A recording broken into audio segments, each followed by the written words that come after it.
करनाल में श्री आत्म मनोहर जैन आराधना मंदिर में विशेष धर्म सभा का आयोजन किया गया। विशेष धर्म सभा में मुख्यमंत्री नैब सिंह सैनी ने बतौर मुख्य अतिथि शिरकत की। इस मौके पर नैब सिंह सैनी ने पीयूष ब्लॉक अस्पताल के प्रथम तल तक शिलान्यास, 2 पक्षी मीनारों व जीव सेवा केंद्र का उद्घाटन भी किया। उन्होंने अस्पताल में दाखिल मरीजों का हालचाल जाना व मंदिर में भगवान श्री घंटाकर्ण महावीर की आराधना कर आशीर्वाद दिया। इस दौरान उन्होंने समाज सेवियों को सम्मानित भी किया। हरियाणा के मुख्यमंत्री नैब सिंह सैनी ने विशेष धर्म सभा को संबोधित करते हुए कहा, आज वर्षी तप पारना पर्व है। भगवान ऋषभ देव ने 400 दिनों के उपवास का गन्ने के रस से पारण किया था। उन्होंने प्रदेशवासियों को इस पावन दिवस की हार्दिक बधाई एवं शुभकामनाएं देते हुए कहा कि आज वर्षी तप पारना पर्व आराधना मंदिर में मनाया जा रहा है। ये हिंदू, जैन तथा बौद्ध परंपराओं में सम्मानित स्थान प्राप्त महाप्रभावी घंटाकर्ण महावीर देवता का तीर्थ है। यहाँ महाप्रभावी ओसिया माता का धर्म स्थल भी है। साथियों, यहाँ महाप्रभावी श्री ओसिया माता का धर्म स्थल भी है। मैं उनके पावन चरणों में भी नमन करता हूं और इसके साथ ही यहाँ गुरुदेव श्री मनोहर मुनि जी का समाधि मंदिर सभी की आस्था का ये केंद्र भी है। मुख्यमंत्री नैब सिंह सैनी ने कहा कि प्रधानमंत्री के कुशल नेतृत्व में भारत न केवल निरंतर प्रगति कर रहा है, बल्कि प्राचीन संस्कृति और गौरवशाली परंपराओं को भी पूरी दुनिया में नई पहचान दिला रहा है। उन्होंने कहा, कुरुक्षेत्र में उस पवित्र स्थल का जीर्णोद्धार किया गया है जहां भगवान श्री कृष्ण ने गीता का अमर संदेश दिया था। प्रधानमंत्री न केवल आधुनिक भारत के निर्माण में जुटे हैं, बल्कि गुरुओं और मुनियों द्वारा दिखाए गए मार्ग पर चलकर भारत को विश्व गुरु बनाने की दिशा में निरंतर कार्य कर रहे हैं।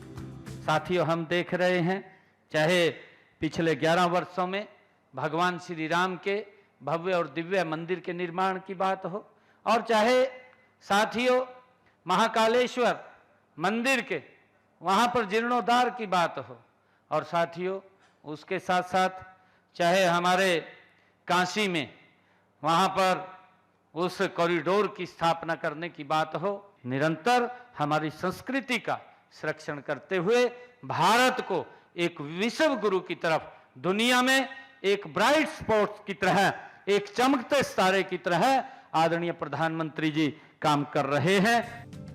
मुख्यमंत्री ने कहा कि हरियाणा की पावन धरा पर जैन धर्म का बोलबाला रहा है। गुरुग्राम, रोहतक, फरीदाबाद, भिवानी और हिसार क्षेत्र हजारों वर्ष पूर्व जैन संस्कृति से ओतप्रोत रहे हैं। इन क्षेत्रों में मिले शिलालेख और तीर्थंकरों की प्रतिमाएं इस बात का प्रमाण है कि आज भी प्रदेश के हर क्षेत्र में जैन मंदिर तथा स्थानक स्थित हैं। जैन समाज का प्रदेश के विकास में बड़ा योगदान है। सरकार राज्य में सभी धर्मों के सम्मान और विकास के लिए प्रतिबद्ध है। सरकार का संकल्प है कि आर्थिक रूप से कमजोर वर्ग के बुजुर्ग श्रद्धालु धन के अभाव में तीर्थ यात्रा से वंचित न रहें। इसी उद्देश्य से सरकार ने मुख्यमंत्री तीर्थ यात्रा योजना चलाई हुई है। अब 5 मई को नांदेड़ साहिब के लिए कुरुक्षेत्र से ट्रेन भेजी जाएगी।